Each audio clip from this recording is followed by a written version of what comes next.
आज बिहार की बात करने आया हूं। आज का विषय थोड़ा गंभीर है। गंभीर इसलिए है क्योंकि सबसे बड़ी ग्रोथ वही होती है जहां पे सबसे ज्यादा कमजोरियां दिखाई पड़ती हों।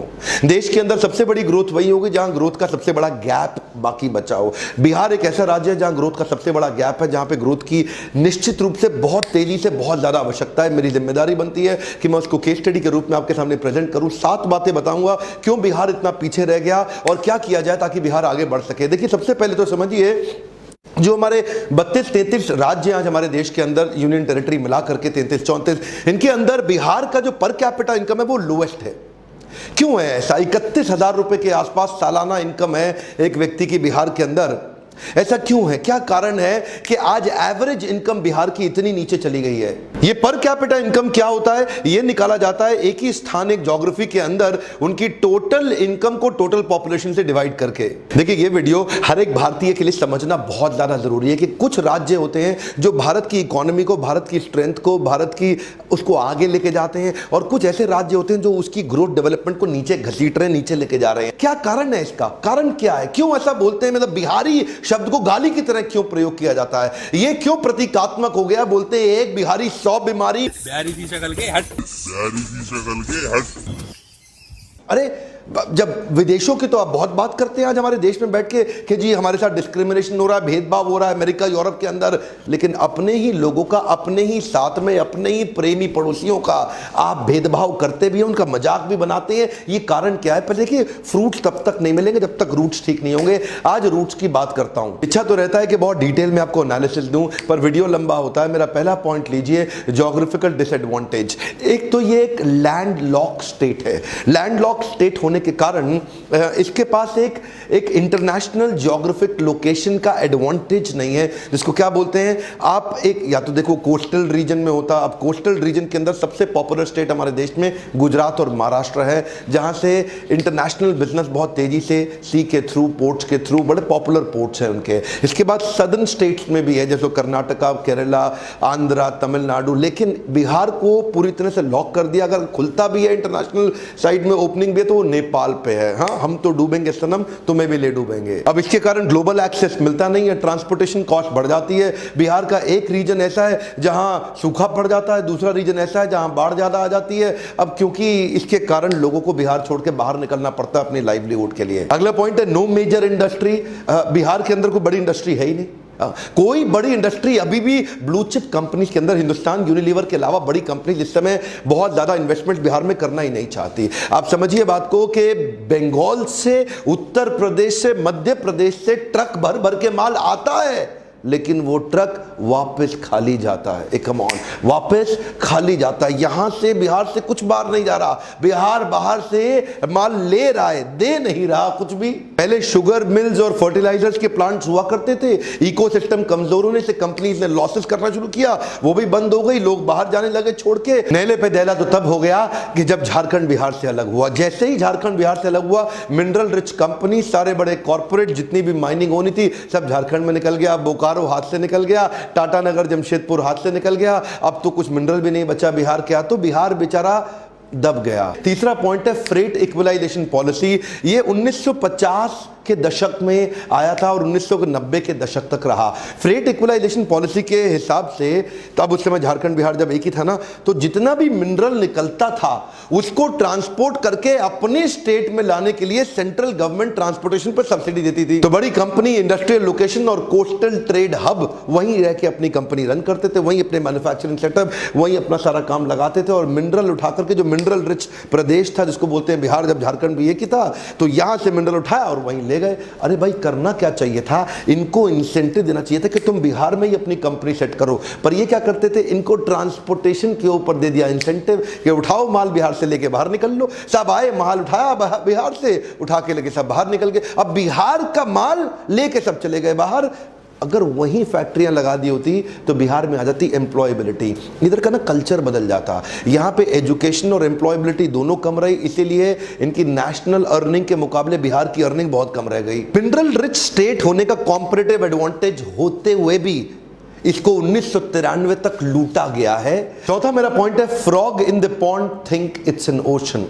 इसे क्या बोलते हैं? इसे बोलते हैं कुएं का मेंढक। जो कुएं का मेंढक है ना, वो उस कुएं को समुद्र समझता है। तो जो बिहार का आदमी है ना, वो सिविल सर्विसेज को ही सब कुछ समझता है। उसके लिए जिंदगी सिविल सर्विसेज ही है सब कुछ। IAS IPS IFS बन जाऊं, सरकारी नौकरी मिल जाए, रेट लिस्ट तय कर दिया, तेरी सरकारी नौकरी, तेरे को दहेज में इतना पैसा मिलेगा। इनको क्या लगता है, सरकारी नौकरी मिल गई, IAS ऑफिसर बन गया, ये टेबल के ऊपर तो लेगा, नीचे से भी लेगा। और क्या सोचते, ये एक्चुअली बिहार में ना कल्चर बन गया। ये देखते थे अपने आसपास, ये देखो ये बाबू है, IAS अफसर है, अब बिजली तो आ नहीं रही है, लेकिन सरकारी जनरेटर पे इसके घर में 24 घंटा बिजली रहती है। तो एक एस्पिरेशन सोशल प्रूफ के साथ बनता चला गया पूरे प्रदेश के अंदर। अच्छा, क्रेज इतना ज्यादा हो गया सिविल सर्विसेज का कि अब अगर कोई व्यापार करने निकले भी ना, तो वो क्या बोलते हैं, ए चौबे जी छब्बे बनने निकले, डूबे बन के लौटे। दैनिक भास्कर का मैं एक आर्टिकल पढ़ रहा था, क्या कहते हैं, पॉपुलरली बिहार के अंदर रेट लिस्ट तय कर दी गई है। IAS अफसर है, इतने का दहेज मिलेगा। IAS अफसर को 1 से 3 करोड़ का दहेज मिल जाता है, IPS को 80 लाख से 2 करोड़, IRS IFS को 50 से 80 लाख मिलेगा, थोड़ा कम मिलता है बेचारों को। इंजीनियर PSU PCS ऑफिसर बन जाए, 40 से 80 लाख मिलेगा। एक्चुअली इसमें जात पे भी डिपेंड करता है, ऊंची जात को 80 लाख, नीची जात को 40 लाख। बैंक PO दरोगा स्टेशन मास्टर 15-20 लाख ले लेगा। सरकारी पियोन भी खाली हाथ नहीं जाएगा, वो भी 5 लाख रुपए तो निकाल लेगा दहेज के। ये क्या हो गया, ये सरकारी नौकरी ही सब कुछ है।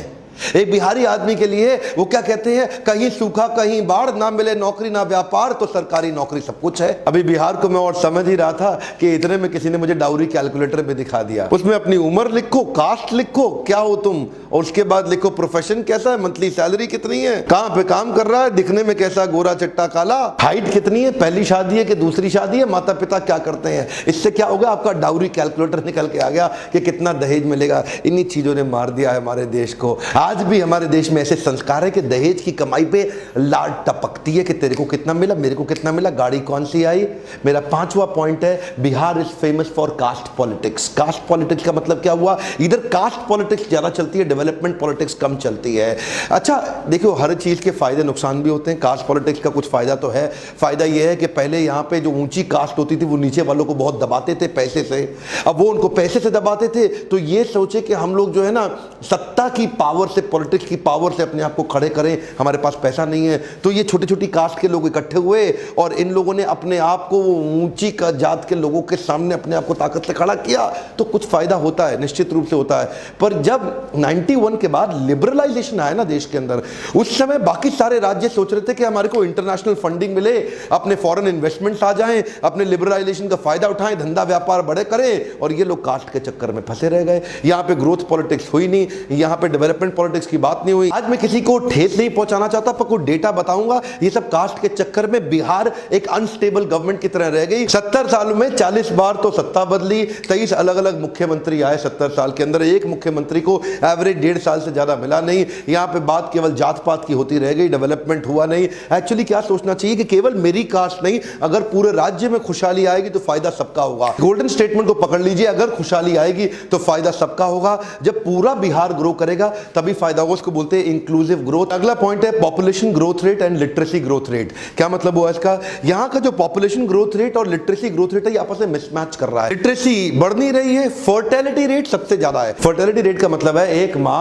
एवरेज सबसे ज्यादा अपने जीवन काल में बच्चों को जन्म बिहार की माँ देती है। बाकी बहुत सारे राज्य ऐसे हैं जहां पे पढ़े लिखे राज्य हैं, वहां पे एक माँ 2 से ज्यादा बच्चों को नहीं जन्म देती है, पर बिहार का सबसे ज्यादा। बिहार में भी 2 हिस्से हैं, एक जहां पे बिल्कुल पिछड़ी हुई जाती है, जहां बिल्कुल पढ़ाई नहीं किया, बिल्कुल शिक्षा नहीं है, ज्ञान नहीं है, वहां एक माँ 4 से 5 बच्चों को जन्म दे रही है। और जहां थोड़ी बहुत पढ़ाई करी गई वहां 3 बच्चों को। इसके कारण क्या हुआ, पॉपुलेशन बहुत ज्यादा और एजुकेशन बहुत कम। ध्यान दीजिए, कम ऑन, पॉपुलेशन सबसे ज्यादा तेज बढ़ा रहा है बिहार और एजुकेशन सबसे कम है, क्योंकि लिटरेसी रेट यहां पे 63% के नजदीक रह गया। बिहार का लिटरेसी रेट यानी कि जो पढ़ाई का, शिक्षा का दर है, सबसे कम है। नालंदा यूनिवर्सिटी जो विश्व की सबसे पहली, सबसे पॉपुलर, उसके होने के बावजूद, सबसे ज्यादा IAS प्रोड्यूस करने के बावजूद, यहां का एजुकेशन का जो एवरेज स्तर है ना, वो अच्छा नहीं हुआ। जो बहुत ही मेधावी, बहुत बुद्धिमान छात्र हैं, वो सबको छोड़ के आगे निकलने की कोशिश तो कर रहे हैं बिहार के अंदर, लेकिन वो कोशिश बहुत कम लोगों के अंदर है और बहुत सीमित जगह पे है। उसके नए एवेन्यूज नहीं खोले जा रहे। अगला मेरा पॉइंट है एजुकेशन एंड एम्प्लॉयबिलिटी